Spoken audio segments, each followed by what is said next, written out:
There we go. What's up? How you doing, Mr. Pretty Martinez? good, man. How you doing, Zach?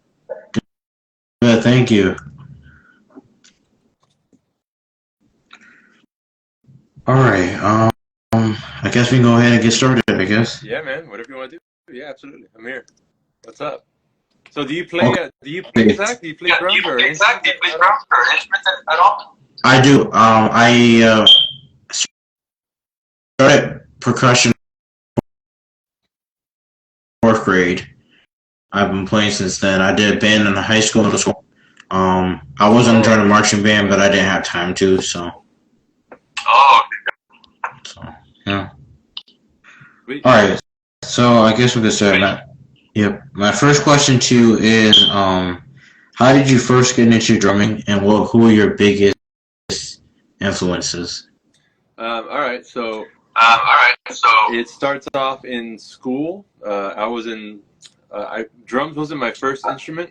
My dad, he plays guitar and he sings and stuff. So, I played guitar first. I did that for a little bit, and then in eighth grade, I signed up for the band class, like the beginning band, whatever.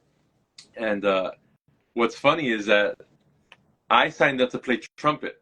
I don't know why. It's not like I love trumpet, but it was just like, oh, I don't know, I want to play that thing, whatever. And Right. the band director was like, oh, I'm sorry. All of our trumpet players, we have enough trumpet players. We actually need drummers. So they just put me in drums. Crazy. Um, Yeah, that's crazy. Yeah, so I started there. And what's cool about drums, for the most part, obviously if you play percussion like xylophone and whatever, there's notes, but I was playing snare drum, bass drum. You don't have to really worry about playing wrong notes per se, because no one really has scales. It was only about dynamics and rhythm. So I started practicing like crazy, and it came really easy to me. That's very good. Very good. So how old were you when you started to play the drums? Like, were you young or were you? Yeah, I mean, Yeah, kind of. technically, compared to most people, I think I started really late. I was 16 when I started. Yeah. Oh wow, that is young. That's good. Thank you for sharing that one. My question to you is, what has been your memorable performance or collaboration that you have worked on? Oh man. All right. So after I did like drumming in school, and I started doing school stuff. I started learning how to record drums, and then I met a producer down here in Miami, and he was like, "Hey man, I want to hit you up. I want you to play drums on some of my tracks and whatnot." I'm like, "All right, yeah, sure, absolutely, whatever." So he contacts me. I go in, and it's a really nice studio and stuff. And the guy who owns the studio, his name is Jimmy Douglas. And you can look Jimmy Douglas up later, but Jimmy Douglas is like a legend in the recording world. He's recorded everybody from Aretha Franklin to Justin Timberlake to Al Green to Timberland. I mean, everybody you can possibly think of, this guy has recorded. And so I walk in. I don't know who he is, but I'm just like, "Hey, how's it going? I'm George." And so I start recording the drum part. He kind of liked it or whatever. And then I ended up becoming kind of like the studio's drummer. So I was like the guy who they would call whenever they needed somebody to record drums. And Oh because wow, of that, that's I was able awesome. to work with a bunch of random people that would just come through the studio. From Kevin Rudolph, who was signed to Cash Money Records, who did a song with Lil Wayne, to this guy named Nate. He goes by his producer name is Danger Hands. He's the guy who wrote all of like Justin Timberlake's like hits, like "Sexy Back," "What Goes Around Comes Around," all of the big hits. I actually ended up writing a song with him, and playing drums on and all that. So basically anything that I had to do in that studio was like the highlight of my life, because I was just at the right place. I knew the right person at the right time, and I got invited to play on a lot of really random musical projects and stuff. So it was cool. That's very cool. Very cool. Yeah. Um. I guess my next question too is let's see here. Um, trying to think of a question. Give me 1 second here. Yeah, no worries. Yeah. So my next question to you is I know that you are also a pastor. Can you tell us a little bit about that? Like how you can work with ministry and also drumming at the same time? Yeah, yeah. So what's crazy is that I did drums for a long time professionally, right? At that studio I was telling you about, I also went to school for sound engineering, so I learned how to record and use Pro Tools and produce an album and record and all that. I did that for a while for bands down here locally in South Florida, where I recorded demos, Mm-hmm. albums, and all that. And then I would go on tour with some of those artists that I would work with and stuff, because it was just like I learned the drum part, I already knew it and stuff. Once I did that for about, dude, I probably did that professionally for like 16, 17 years straight.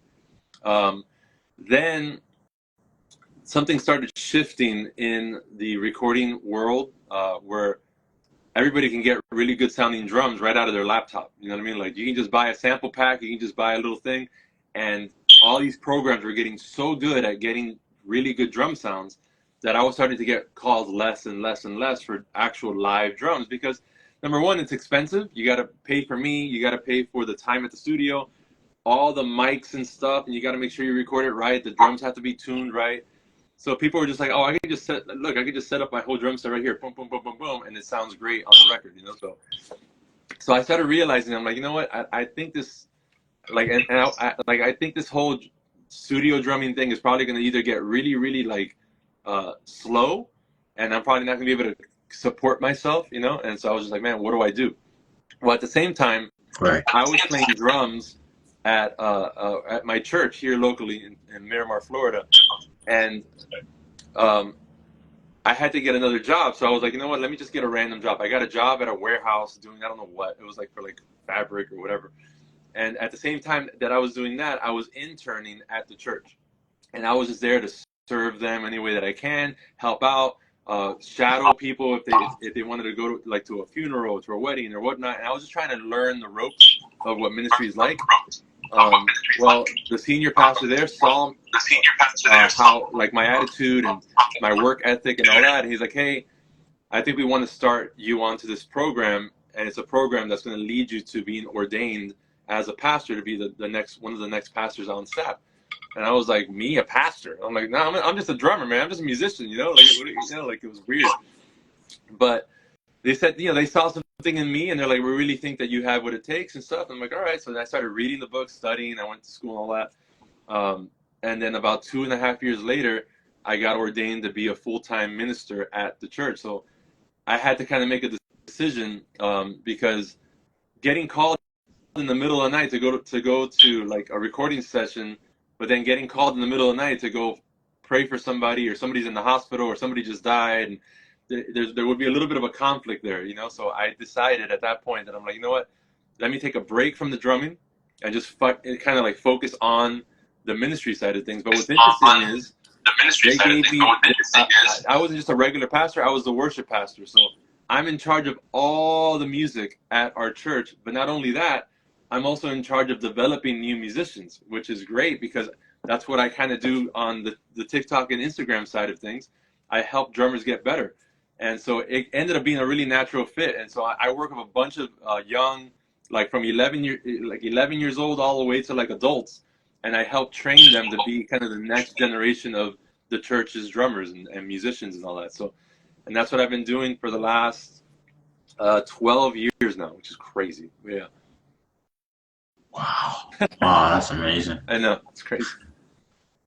So, how big is your church? Is it really big, or is it small, or like It's a decent size. I mean, I wouldn't call ourselves like a mega church, like, you know, but we have 3 services on Sunday, and about 200 to 300 people attend each of those services.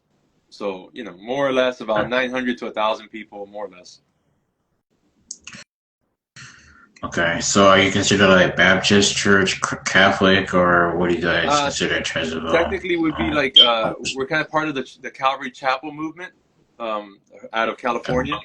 So, but we're also affiliated with the Southern Baptist as well. So we're dual affiliated.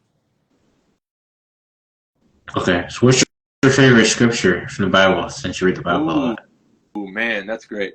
There's a lot, but if right off the top of my head, I'm gonna say Romans 12:1 or Romans 12:2 or maybe both of those. So, in Romans 12:1, depending on the translation that you use, it'd be like, I therefore I beseech you to offer your lives as a living sacrifice to the Lord, holy and pleasing, because that's how you know that's like your true act of worship. And since I'm all about worship and music and all that, I feel like that was kind of like what happened in my life, where I had to kind of offer myself, like all of myself. I couldn't be kind of one foot in over here and one foot in over here. I decided to kind of let go of one life and then kind of decide to follow God and all that. So Romans 12:1, Romans 12:2 says that don't follow the patterns of the world, but be renewed by the renewing of your mind, be transformed by the renewing of your mind. And that too, I love that verse too, to not just go with the flow, not do what everybody else is doing, but just stay true to what you believe in. So like I like both of those a lot. Those are really good scriptures for sure. I like those as well. Yeah, for sure. My next question to you is, what is your approach to creating unique rhythms in your music? Oh man, that's good. Every time I got into a session, a lot of times I didn't have a lot of time to prepare. It'd be like, hey, this person's recording. They don't have a demo track, but you'll hear the song here while you set up your drums, and then we'll start recording. So I had to figure things out real quick. And time really is money in the studio. People are paying by the hour for the engineer and all that. So kind of the first thing that I think about when it comes to music and rhythms is what are, like, depending on the instrument. So like, what are the instruments doing? Like, do I hear any repetitive rhythms within the instruments, like a riff or something, And the other second thing I do, if there's a singer on the track, I really listen to what the singer is doing. And I really try to play off of the rhythms that they're doing. That way, I know that I'm playing something that complements the music and isn't just a random rhythm that sounds cool to me but doesn't actually fit the music. So a lot of times, the big one is actually the singer, because drummers don't really think about the singers and all that and how you affect the music. But dude, you can play the wrong bass drum part and it clashes with the singer, and the engineer would be like, I don't know why the song sounds kind of weird, and it's just because I'm playing something that's kind of contrary to what everybody else is vibing with. And then sometimes I would switch it and be like, oh, you know what? Let me change the bass drum part to do something else. Let's do another take. I do the second take, and they're like, that sounds so much better. And I'm like, well, because I'm going with the singer, I'm going with the musician. So I'd always look at the rhythm of the song and try to figure out what rhythm it is, and then try to play something that complements it around that same rhythm. So that's how I approach that. Okay. Now this is gonna be kind of a challenging question, a kind of hard question for me. What is your favorite percussion instrument? That may sound kind of corny. That's tough. Yeah, it is tough.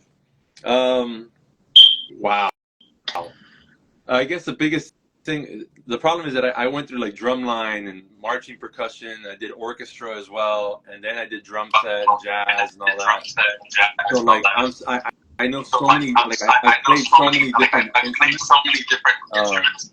And it would be a cop out to say like, oh, the drum set. I mean, the drum set is like 7 different things. You know what I mean? But if I had to pick one, honestly, one of my favorite things to play are the marching tenors. Like the ones that have all the drums and stuff, because you could get away with you could almost be a drum set just with that one instrument. You know what I mean? Like you have the smaller drums that sound like a little rim shot that can be kind of like the backbeat. You have the lower drums that can be kind of like your toms or bass drum, and then you have the middle ones that can be kind of like how you fill between that. So you can do a whole cadence, a whole groove, a whole beat just with that one set of drums.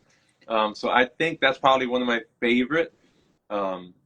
Just because of how unique it is. I don't like carrying it when I used to march and all that, because that thing weighs 1,000 pounds, but it sounds really, really cool, and it's very unique, so I really like that a lot.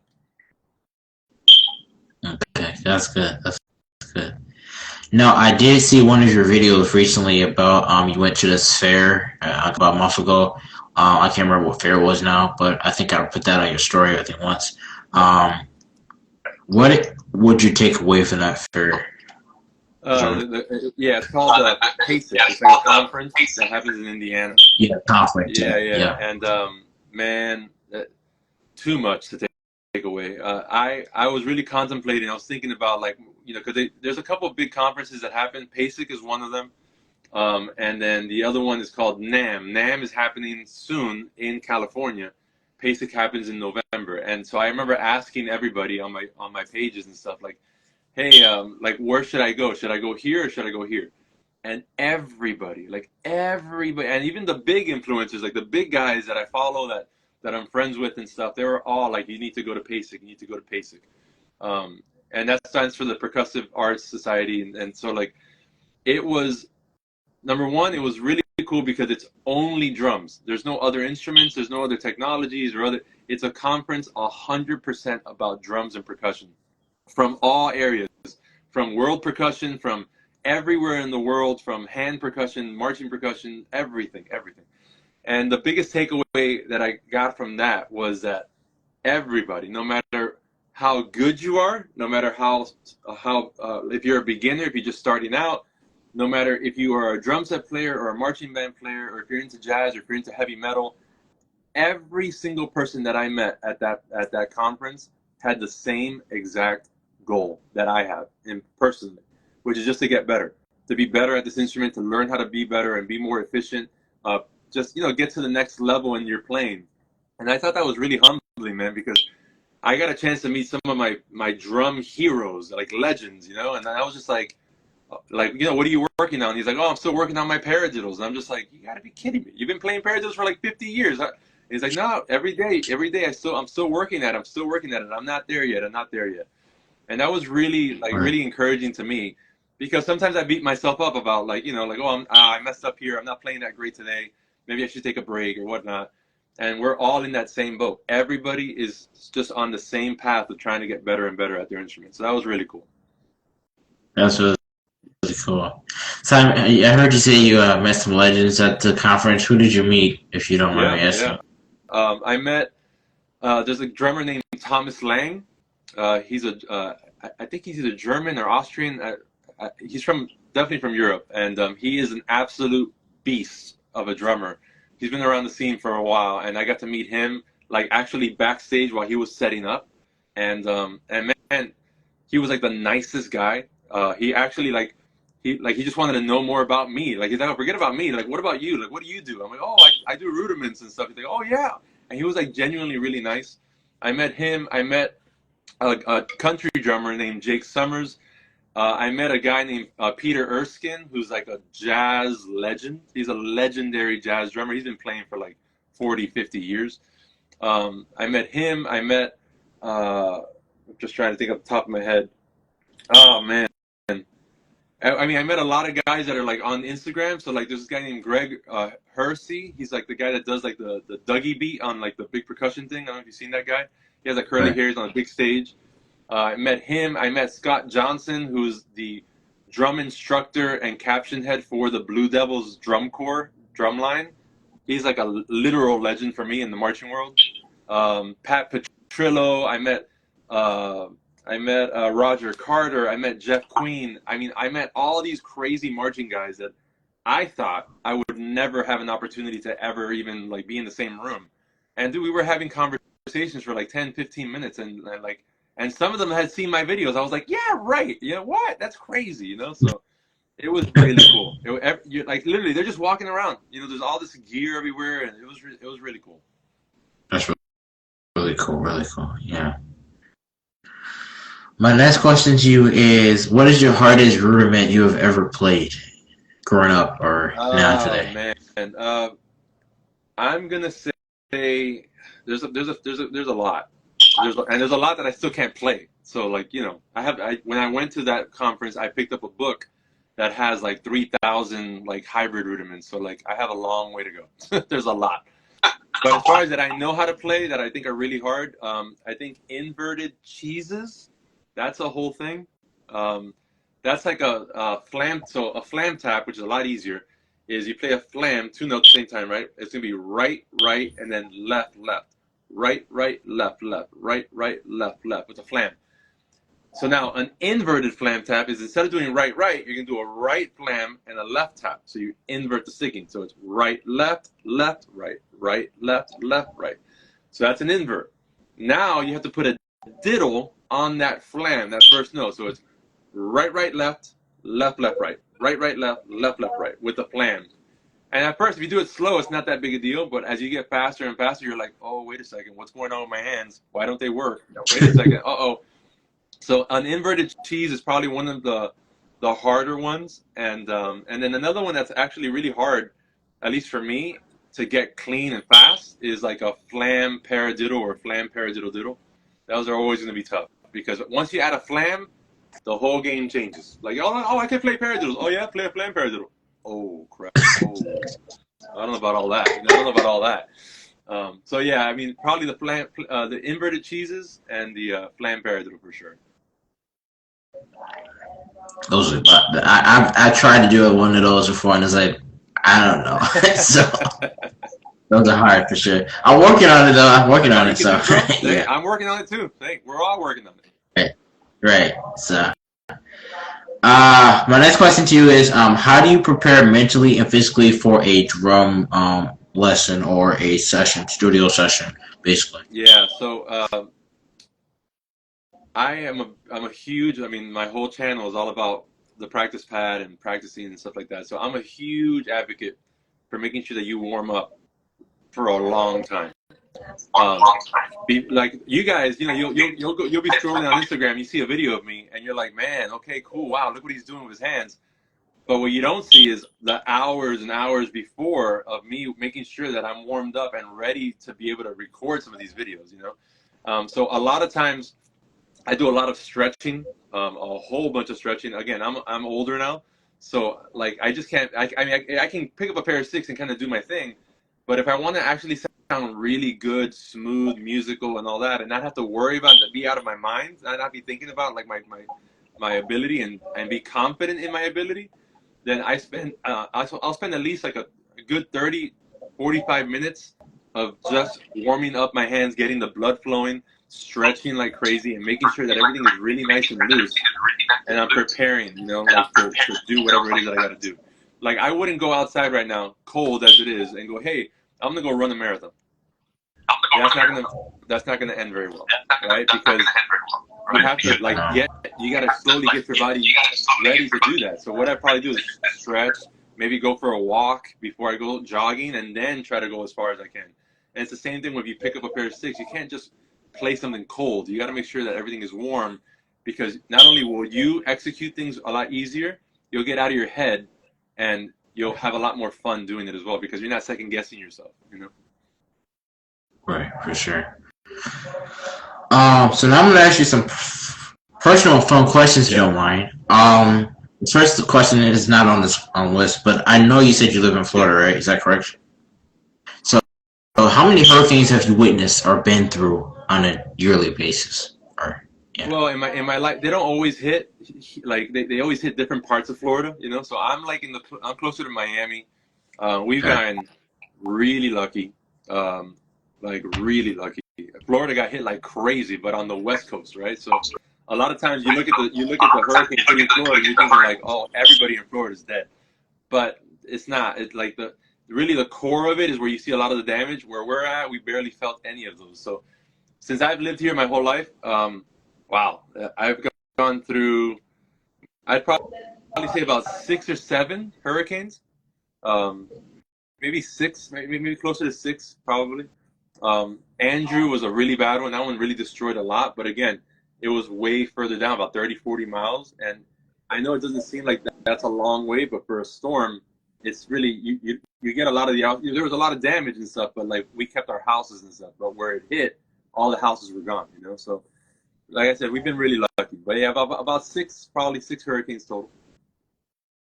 Okay, that's good. What is your favorite genre of music to play? Oh man, that's another one. That's hard. Right off the top of my head, I would say like, man, it's either gonna be like funk, you know, or like hip hop, funk, kind of like pop. It's kind of a mix of all those three. Just because of what I did in the studio, I did a lot of hip hop, I did a lot of funk, a lot of neo soul stuff, a lot of like just like pocket stuff, real pockety. So I would say like funk probably at the top of the list. That's good. That's a good one. Yeah. Um, my second question is on this list. Well, what is your dream artist, or who is your dream artist or band to collaborate with in your life, or who would you want to ever collaborate with? Oh man, um, wow, that's crazy. That's a crazy question. I mean, like band wise or artist wise. I mean, I just try to think of like this is kind of crazy, but like I follow all these guys that play for what's this guy's name? The Weeknd. You know that guy or that artist. Yeah.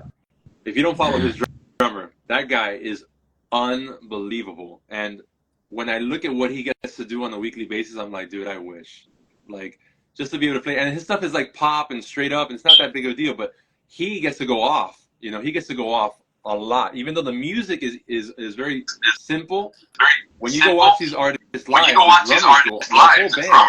whole band, they're amazing musicians. So I say The Weeknd is probably one of them, just because it's how cool his setup is and the stage and all of that.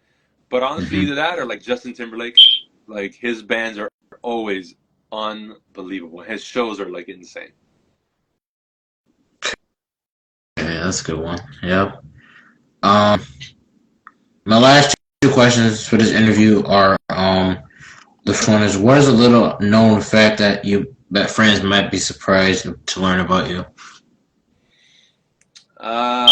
Okay, a random. Okay, here's a real random. My mom didn't name me George, so this is really random. Oh, wow. So I was born on George Washington's birthday, and so when I came out, the nurse was like, "Hey, your son was born on George Washington's birthday. What are you gonna name him?" And my mom was like, "Oh, I'm gonna name him Randy." And she's like, "Randy?